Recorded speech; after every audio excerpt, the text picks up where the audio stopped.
Hello ಎಲ್ಲರಿಗೂ, ಯಾರೆಲ್ಲ video ನೋಡಲಿಕ್ಕೆ ಕ್ಲಿಕ್ ಮಾಡಿದ್ರೋ ಎಲ್ಲರಿಗೂ ಥ್ಯಾಂಕ್ ಯು ಅಂತ ಹೇಳ್ತಾ ಈ ವಿಡಿಯೋನ ಸ್ಟಾರ್ಟ್ ಮಾಡ್ತಾ ಇದ್ದೀನಿ. ಇವತ್ತಿನ ವಿಡಿಯೋದಲ್ಲಿ ನೀವು ನನ್ನ ಸೆಲ್ಫ್ ಕೇರ್ ರೊಟೀನ್ನ ನೋಡ್ಬೋದು. ಹಾಗೆ ಕೆಲವೊಂದಷ್ಟು ಟಿಪ್ಸ್ನ ಕೊಡ್ತೀನಿ. ಆ ಟಿಪ್ಸು ನಿಮಗೆ ಮೇ ಬಿ ಯೂಸ್ ಆಗ್ಬೋದು, ಖಂಡಿತವಾಗ್ಲೂ ಯೂಸ್ ಆಗುತ್ತೆ. ಆ ಥರ ಟಿಪ್ಸ್ನ ಹೇಳಕ್ಕೆ ಹೊರಟಿದ್ದೀನಿ. ನಾವು ಪ್ರತಿದಿನವೂ ಕಳೀಲೇಬೇಕು. ನಾವು ಖುಷಿಯಾಗಿದ್ದರೂ ಆ ದಿನ ಹೋಗುತ್ತೆ, ನಾವು ದುಃಖದಲ್ಲಿದ್ದರೂ ಆ ದಿನ ಹೋಗುತ್ತೆ, ನಾವು ಏನೂ ಮಾಡಿಲ್ಲ ಅಂದರೂ ಕೂಡ ಆ ಟೈಮ್ ಕಳೆದೋಗುತ್ತೆ. ಆ ಮಿಂಚಿ ಹೋದ ಕಾಲಕ್ಕೆ ಚಿಂತಿಸಿ ಫಲವೇನು ಅನ್ನೋ ಥರ. ಯಾಕೆ ನಾವು ನಮ್ಮ ಟೈಮ್ನ ವೇಸ್ಟ್ ಮಾಡಬೇಕು? ಯಾರಿಗೆ ಏನು ಎಬಿಲಿಟಿ ಸ್ಕಿಲ್ಸ್ ಇದೆಯೋ ಅದನ್ನು ನಾವು ಮಾಡ್ಕೊಂಡು ಹೋಗ್ಬೋದು. ಇಲ್ಲ ಖುಷಿಯಾಗಿ ಲೈಫ್ನ ಲೀಡ್ ಮಾಡ್ಬೋದು. ಇಲ್ಲ ಏನು ಯೋಚನೆ ಇಲ್ಲದೆ, ಸ್ಟ್ರೆಸ್ ಇಲ್ಲದೆ ನಾವು ಆರಾಮಾಗೆ ಬದುಕ್ಬೋದು. ಇಲ್ಲ ಯಾರಾದರೂ ಏನಾದರೂ ಮಾಡಬೇಕು ಅಂತ ಇದ್ದರೆ ಆರಾಮಾಗೆ ನಾವು ಅದನ್ನು ಮಾಡ್ಬೋದು. ಈಗ ನಾನೇ ತಗೊಳ್ಳಿ, ಯೂಟ್ಯೂಬ್ ಮಾಡಬೇಕು ಅಂದ್ಕೊಂಡೆ, ಸೊ ಅದನ್ನು ಮಾಡ್ಕೊಂಡು ಹೋಗ್ತಾ ಇದ್ದೀನಿ. ನಾನು ಮಾಡಿದರೂ ಕೂಡ ಡೇ ಹೋಗುತ್ತೆ, ಮಾಡಿಲ್ಲ ಅಂದರೂ ಕೂಡ ಡೇ ಹೋಗುತ್ತೆ. ಬಟ್ ಇದು ನನ್ನ ಲೈಫಲ್ಲಿ ಇರೋದ್ರಿಂದ ಏನಾದರೂ ಮಾಡಬೇಕು, ಏನಾದರೂ ಹೇಳಬೇಕು ಅಂತಲೇ ನಾನು ಯಾವಾಗಲೂ ಟ್ರೈ ಮಾಡ್ತಾ ಇರ್ತೀನಿ. ಓಕೆ, ಈಗ ಸೆಲ್ಫ್ ಕೇರ್ ರೂಟೀನ್ಗೆ ಬಂದುಬಿಡೋಣ. ಅಂದರೆ ನಾನಿಲ್ಲಿ ಹೇರ್ ಕೇರ್ ರೂಟೀನ ತೋರಿಸ್ತಾ ಇದ್ದೀನಿ. ನಂದು ಕೇವಲ 10 ರೂಪಾಯಿಲಿ ಅಂತ ನಾನು ತಮ್ನೈಲಲ್ಲಿ ಹಾಕಿದ್ದೀನಿ. ಹೌದು, ನಾನಿಲ್ಲಿ ತೊಗೊಬಂದಿರೋ ಅಗಸೆ ಬೀಜ ಅಂದರೆ ಫ್ಲ್ಯಾಕ್ಸ್ ಸೀಡ್ಸ್ ಜಸ್ಟ್ 10 ರುಪೀಸಿಗಷ್ಟೇ. 50 ಗ್ರಾಮ್ ನಮಗೆ 10 ರೂಪಾಯಲ್ಲೇ ಸಿಗುತ್ತೆ. ಬಟ್ ಆ 10 ರೂಪಾಯಿನ ನಾವು 4 ಸಲ ಯೂಸ್ ಮಾಡ್ಬೋದು, ಇಲ್ಲ 5 ಸಲ ಯೂಸ್ ಮಾಡ್ಬೋದು, 2 ಸ್ಪೂನ್ ಲೆಕ್ಕದಲ್ಲಿ. ನಾನಿಲ್ಲಿ 50 ಗ್ರಾಮ್ ಅಷ್ಟು ತೊಗೊಬಂದು ಈಗ ಒಂದು ಸಲ ಯೂಸ್ ಮಾಡ್ತಾಯಿದ್ದೀನಿ. ಒಂದು ಸಲಿಗೆ ನಮಗೆ ಎಷ್ಟು ಕ್ವಾಂಟಿಟಿ ಬೇಕೋ ಅಷ್ಟಕ್ಕಿಂತ ಜಾಸ್ತಿನೇ ಅದು ಕೊಡುತ್ತೆ. ಅಗಸೆ ಬೀಜ ಅಥವಾ ಫ್ಲ್ಯಾಕ್ಸ್ ಸೀಡ್ಸ್ ಅದು ಹೇರ್ ಕೇರಲ್ಲಿ, ಜೊತೆಗೆ ಹೆಲ್ತಿಗೆ, ಜೊತೆಗೆ ಸ್ಕಿನ್ ಕೇರಿಗೆ ಎಲ್ಲದಕ್ಕೂ ಕೂಡ ಒಂದು ಒಳ್ಳೆ ಆಯುರ್ವೇದಿಕ್ ಮೆಡಿಸನ್ ಅಂತಲೇ ಹೇಳ್ಬೋದು. ಬೇಕಿದ್ದರೆ ನೀವು ಯೂಟ್ಯೂಬಲ್ಲಿ ಚೆಕ್ ಮಾಡಿ, ತುಂಬ ವಿಡಿಯೋಸ್ ಬರುತ್ತೆ. ಫೇಸಿಗೆ ಗ್ಲೋ ಕೊಡುತ್ತೆ, ಕೂದಲಿಗೆ ಶೈನಿಂಗ್ ಕೊಡುತ್ತೆ, ಹೇರ್ ಗ್ರೋತ್ ಮಾಡೋಕ್ಕೆ ಪ್ರಮೋಟ್ ಮಾಡುತ್ತೆ, ಜೊತೆಗೆ ಏರ್ ಫಾಲ್ನೂ ಕೂಡ ಕಂಟ್ರೋಲ್ ಮಾಡುತ್ತೆ. ನಾನು ಇದನ್ನು ಬಿಲೀವ್ ಮಾಡ್ತೀನಿ. ಯಾರಿಗೆಲ್ಲ ಬಿಲೀವ್ ಮಾಡಬೇಕು ಅಂತ ಇದ್ದೀರಾ ಅಥವಾ ಟ್ರೈ ಮಾಡಬೇಕು ಅಂತ ಇದ್ದೀರೋ ಆರಾಮಾಗಿ ಟ್ರೈ ಮಾಡಿ ಅಂತ ಹೇಳ್ತೀನಿ.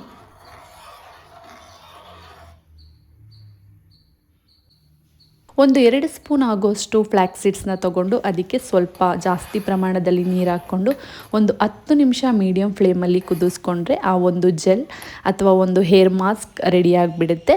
ನಾವು ಇದನ್ನು ಒಂದು ಫಿಲ್ಟರ್ ಮಾಡಿಕೊಂಡು, ಅಂದರೆ ಬಿಸಿ ಬಿಸಿಯಾಗಿದ್ದಾಗೇ ನಾನು ಇಲ್ಲಿ ಫಿಲ್ಟರ್ ಮಾಡ್ಕೊತಾ ಇದ್ದೀನಿ. ಸ್ವಲ್ಪ ಹಾರಲಿಕ್ಕೆ ಬಿಟ್ಟರೆ ಅದು ಫುಲ್ಲು ಗಟ್ಟಿ ಆಗುತ್ತೆ, ಆಗ ಫಿಲ್ಟರ್ ಮಾಡಲಿಕ್ಕೆ ಕಷ್ಟ ಆಗುತ್ತೆ.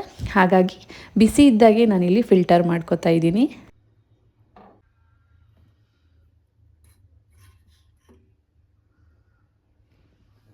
ನೆಕ್ಸ್ಟು ಫಿಲ್ಟರ್ ಮಾಡ್ಕೊಂಡು ಆದಮೇಲೆ ನಾವು ಇದನ್ನು ನಮಗೆ ಯಾವ ರೀತಿ ಬೇಕೋ, ಅಂದರೆ ಅದಕ್ಕೆ ಏನಾದರೂ ಬೇರೆ ರೆಮಿಡಿ ಮಿಕ್ಸ್ ಮಾಡೋಂಗಿದ್ರೆ ಮಿಕ್ಸ್ ಮಾಡಿ ಹಚ್ಬೋದು.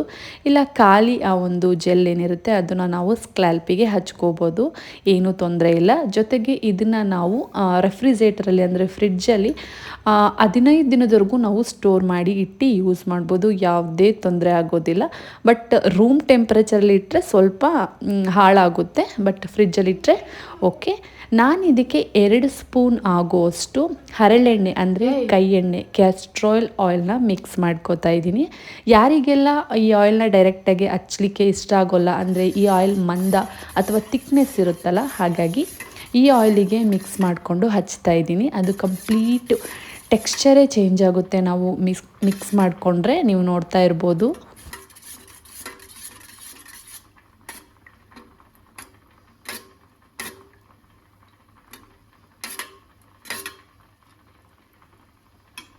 ಕಂಪ್ಲೀಟ್ ಮಿಕ್ಸ್ ಮಾಡಿಕೊಂಡು ನಾನು ಇದನ್ನು ನನ್ನ ಸ್ಕ್ಯಾಲ್ಪಿಗೆ ಜೊತೆಗೆ ಕೂದಲಿಗೆ ಹಚ್ಕೋತೀನಿ. ಅಂದರೆ ಇದನ್ನು ನಾವು ಆಯಿಲ್ ಅಪ್ಲಿಕೇಟರ್ ಅಥವಾ ಈ ಹೇರ್ ಪ್ಯಾಕ್ ಅಪ್ಲಿಕೇಟರ್ ಬರುತ್ತೆ, ನಾನು ಆಲ್ಮೋಸ್ಟ್ ಹಳೆ ವಿಡಿಯೋದಲ್ಲೆಲ್ಲ ತೋರಿಸಿದ್ದೀನಿ, ಲಿಂಕ್ ಕೂಡ ಹಾಕಿದ್ದೀನಿ. ಆ ಒಂದು ಪ್ರಾಡಕ್ಟ್ನ ಯೂಸ್ ಮಾಡಿಕೊಂಡ್ರೆ ನಾವು ಈಸಿಯಾಗಿ ಸ್ಕ್ಯಾಲ್ಪಿಗೆ ಹಚ್ಕೋಬೋದು. ಇಲ್ಲಾಂದರೆ ಕೈಯಿಂದನೇ ಎಳೆ ಎಳೆಯಾಗಿ ಬಗ್ದು ಹಚ್ಕೋತೀವಂದರೆ ಅದು ಕೂಡ ಓಕೆ.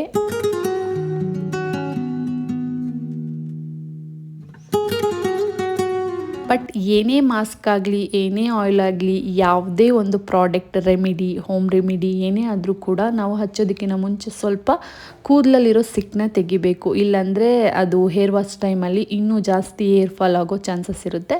ನಾನಿಲ್ಲಿ ಲೈಟಾಗಿ ಕೂದಲಲ್ಲಿರೋ ಸಿಕ್ಕನ್ನ ತೆಗೆದು ಎಳೆ ಎಳೆಯಾಗಿ ಅಂದರೆ ಸ್ಕ್ಲ್ಯಾಲ್ಪಿಗೆ ಪೋರ್ಷನ್ ಆಗಿ ಬಗ್ದು ಎಲ್ಲಿ ಹಚ್ಕೋತಾ ಇದ್ದೀನಿ.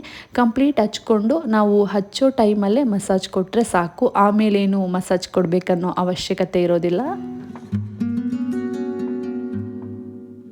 ಸ್ಕ್ಲ್ಯಾಲ್ಪಿಗೆ ಹಚ್ಚಿ ಆದಮೇಲೆ ಕೂದಲಿಗೆ ಹಚ್ಬೋದು. ಯಾಕಂದರೆ ಅದು ಆಲ್ಮೋಸ್ಟ್ ನಾವು ಏನು ರೆಡಿ ಮಾಡ್ಕೊಂಡಿರ್ತೀವಿ ಅದು ಜಾಸ್ತಿನೇ ಇರುತ್ತೆ. ಕಂಪ್ಲೀಟ್ ಕೂದಲಿಗೂ ಹಚ್ಬೋದು. ನಾವು ಎಷ್ಟು ನೀರು ಹಾಕ್ಕೋತೀವೋ ಅಷ್ಟು ಕೂಡ ಅದು ಜೆಲ್ಲಾಗಿ ಫಾರ್ಮೆಟ್ ಆಗುತ್ತೆ. ಹಾಗಾಗಿ ನಾವು ಮಾಡ್ಕೋಬೇಕಾದ್ರೆ ಸ್ವಲ್ಪ ಜಾಸ್ತಿ ಮಾಡಿಕೊಂಡ್ರೆ ಕೂದಲಿಗೆ ಸ್ಕ್ಲ್ಯಾಲ್ಪಿಗೆ ಎಲ್ಲದಕ್ಕೂ ಆಗುತ್ತೆ. ಫೈನಲಿ ನನ್ನ ಕೂದಲಿಗೆ ಸ್ಕ್ಲ್ಯಾಲ್ಪಿಗೆ ಎಲ್ಲ ಹಚ್ಬಿಟ್ಟು ನಾನು ಇದನ್ನು ಅರ್ಧ ಗಂಟೆ ಅಥವಾ 1 ಅವರ್ ಬಿಡ್ತೀನಿ. ಮ್ಯಾಕ್ಸಿಮಮ್ 1 ಅವರ್ ಅಂತೂ ಬಿಟ್ಟೇ ಬಿಡ್ತೀನಿ. ಅದಕ್ಕಿಂತ ಒಳಗೆ ಹೇರ್ ವಾಶ್ ಮಾಡೋದಿಲ್ಲ. ಬಟ್ ಯಾರಿಗೆಲ್ಲ 1 ಅವರ್ ಆಗಲ್ಲ ಅನ್ನೋರು ಅರ್ಧ ಗಂಟೆ ಬಿಟ್ಟು ಹೇರ್ ವಾಶ್ ಮಾಡ್ಕೋಬೋದು. ಓಕೆ, ನೆಕ್ಸ್ಟ್ ಪಾರ್ಟಿಗೆ ಹೋಗಬೇಕಂದ್ರೆ ಈಗ ತುಂಬ ಜನಕ್ಕೆ ಕ್ವೆಶನ್ ಇರುತ್ತೆ, ಡೌಟ್ ಇರುತ್ತೆ, ಒಂದು ಕ್ಲಾರಿಟಿ ಬೇಕಿರುತ್ತೆ ಇದನ್ನು ಹಚ್ಚೋದ್ರಿಂದ ಏನು ಯೂಸಸ್ ಇದೆ ಅಂತ. ಮೇ ಬಿ ತುಂಬ ಜನಕ್ಕೆ ಗೊತ್ತಿರ್ಬೋದು ಅಥವಾ ಗೊತ್ತಿಲ್ಲದೇ ಇರ್ಬೋದು.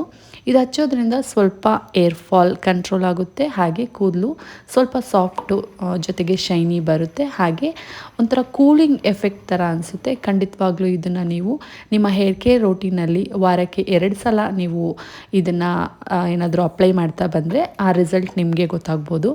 ಇನ್ನು ಮಿಕ್ಕಿರೋ ಒಂದು ಏನಿರುತ್ತೆ ಸೀಡ್ಸು ಅದನ್ನು ನಾವು ಫೇಸ್ ಸ್ಕ್ರಬ್ ಅಥವಾ ಬಾಡಿ ಸ್ಕ್ರಬ್ ಆಗಿ ಯೂಸ್ ಮಾಡ್ಬೋದು. ಹೇಗಿದ್ದರೂ ನಾವು ಹೇರ್ ವಾಶ್ ಮಾಡ್ತೀವಿ ಅಂದರೆ ಈಗ ಹೇರ್ ವಾಶ್ ಮಾಡೋ ಟೈಮಲ್ಲಿ ನಾವು ಫೇಸಿಗೆ ಸ್ವಲ್ಪ ಸ್ಕ್ರಬ್ ಥರ ಮಾಡಿಕೊಂಡು ಮತ್ತು ಹೇರ್ ವಾಶ್ ಮಾಡೋ ಟೈಮಲ್ಲಿ ಬಾಡಿ ಸ್ಕ್ರಬ್ ಥರ ಯೂಸ್ ಮಾಡ್ಬೋದು. ಅದಕ್ಕೆ ಯಾವುದಾದ್ರೂ ಒಂದು ಅಂದರೆ ಅಕ್ಕಿ ಹಿಟ್ಟು ಅಥವಾ ಸಣ್ಣದಾಗಿ ಇರೋ ರವೆ ಅಥವಾ ಬಾಡಿ ಸ್ಕ್ರಬ್ ಏನಾದರೂ ನಮ್ಮ ಮನೆಯಲ್ಲಿ ಇದೆ ಅಂತ ಅಂದರೆ ಅದನ್ನು ಮಿಕ್ಸ್ ಮಾಡಿಕೊಂಡು ನಾವು ಸ್ಕ್ರಬ್ ರೀತಿಯಾಗಿ ಯೂಸ್ ಮಾಡ್ಬೋದು. ಇದು ಸ್ಕಿನ್ನಿಗೂ ಕೂಡ ತುಂಬ ಒಳ್ಳೆಯದು.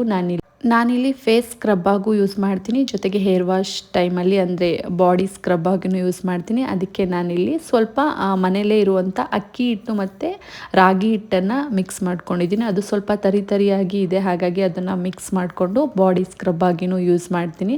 ನಿಜವಾಗ್ಲೂ ನನಗೆ ತುಂಬ ಇಷ್ಟ ಆಗಿದೆ ಈ ಒಂದು ರೆಮಿಡಿ. ಅಟ್ ಎ ಟೈಮ್ ನಮಗೆ ಕಾಂಬೋ ಥರ ಕೆಲಸ ಮಾಡುತ್ತೆ. ಒಂದು ಹೇರ್ ಪ್ಯಾಕ್ ಆಗು ಕೆಲಸ ಮಾಡುತ್ತೆ, ಜೊತೆಗೆ ಫೇಸ್ ಸ್ಕ್ರಬ್ ಹಾಗೆ ಬಾಡಿ ಸ್ಕ್ರಬ್ ಆಗು ಕೆಲಸ ಮಾಡುತ್ತೆ. ಒಟ್ಟಾರೆ ನಮಗೆ ಒಂದೇ ಒಂದು ದಿನದಲ್ಲಿ ಸ್ಕಿನ್ ಕೇರು ಮಾಡ್ದಂಗೆ ಆಗುತ್ತೆ, ಜೊತೆಗೆ ಹೇರ್ ಕೇರು ಮಾಡ್ದಂಗೆ ಆಗುತ್ತೆ. ಟೋಟಲ್ ಸೆಲ್ಫ್ ಕೇರ್ ರೋಟೀನ್ ಏನಿರುತ್ತೆ ಅದು ಕಂಪ್ಲೀಟ್ ಆಗುತ್ತೆ ಆ ದಿನದ್ದು. ಯಾವಾಗೆಲ್ಲ ಟೈಮ್ ಇರುತ್ತೆ ಆಗ ಮಾಡ್ಕೋಬೋದು, ಇಲ್ಲಾಂದರೆ ರೆಫ್ರಿಜರೇಟರಲ್ಲಿ ಇಟ್ಟು ನಾವು ಯೂಸ್ ಮಾಡ್ಕೋಬೋದು.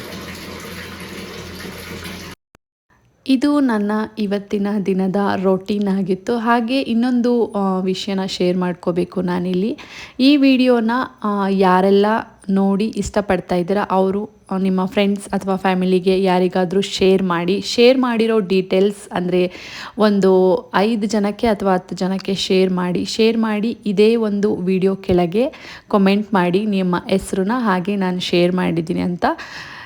ನಿಮಗೆ ಯಾರೆಲ್ಲ ಕಮೆಂಟ್ ಮಾಡಿರ್ತಾರೋ ಅವರಲ್ಲಿ 3 ಜನಕ್ಕೆ ಒಳ್ಳೆ ಆಫರ್ ಕೊಡ್ತಾಯಿದ್ದೀನಿ. ಅಂದರೆ ಹೇರ್ ಕೇರ್ ರೋಟೀನಲ್ಲೇ ಇನ್ಕ್ಲೂಡ್ ಆಗಿರೋವಂಥ ಈ ಒಂದು ಹೇರ್ ಪ್ಯಾಕ್ಗಳು ಅಥವಾ ಹೇರ್ ಪ್ಯಾಕ್ ರೆಡಿ ಮಾಡ್ಕೊಳ್ಳೋದಕ್ಕೆ ಏನು ಯೂಸಸ್ ಬೇಕು, ಏನು ಪ್ರಾಡಕ್ಟ್ ಬೇಕೋ ಅದನ್ನು ನಾನು ನಿಮಗೆ ಕೊರಿಯರ್ ಮಾಡಿಕೊಡ್ತೀನಿ ಅಥವಾ ಗಿಫ್ಟ್ ಮಾಡಿಕೊಡ್ತೀನಿ. ನಾನಿಲ್ಲಿ ಸ್ಕ್ರೀನ್ ಮೇಲೆ ಹಾಕ್ತಾಯಿದ್ದೀನಿ.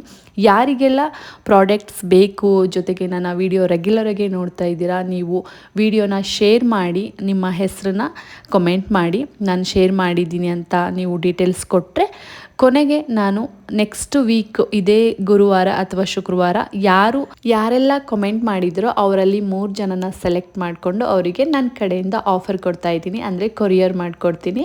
ಒಂಥರ ಗೀವ್ ಅವೇ ಥರನೇ ಇದು. ಲಾಸ್ಟ್ ನನ್ನ ವ್ಲಾಗಲ್ಲಿ 2 ಸಲ ಇದೇ ಥರ ಗೀವ್ ಅವೇ ಮಾಡಿದ್ದೀನಿ. ತುಂಬ ಜನಕ್ಕೆ ಗೊತ್ತಿರುತ್ತೆ, ಹಾಗಾಗಿ ಈ ಚಾನ್ಸ್ನ ಮಿಸ್ ಮಾಡ್ಕೋಬೇಡಿ. ಏನು ಪ್ರಾಡಕ್ಟು ಅಂತ ನಾನು ಇಲ್ಲಿ ಸ್ಕ್ರೀನ್ ಮೇಲೆ ಹಾಕ್ತಾ ಇದ್ದೀನಿ.